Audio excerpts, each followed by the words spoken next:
మా అమ్మాయి మా పెద్ద అమ్మాయి ఫ్రాంక్ స్కూల్ ఇంగ్లీష్ మీడియం స్కూల్లో చదువుకుంటుంది. అయితే ఈరోజు చిల్డ్రన్స్ డే సందర్భంగా మా బాబుకేమో పోలీస్ డ్రెస్ వేసాము, మా పాపకేమో రాణి రుద్రమ్మదేవి వేసాము. ఎలా ఉందో కామెంట్ రూపంలో కామెంట్ చేసి చూపించండి.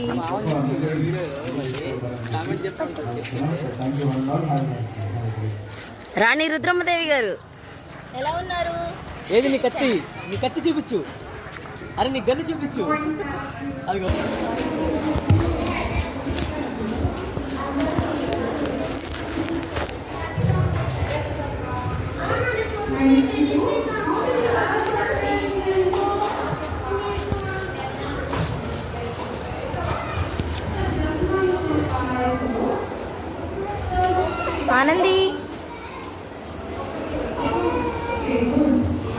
ఆనందవర్షిని స్వప్నశ్రీ రాణి రుద్రమ్మదేవి అయ్యారు చూడండి.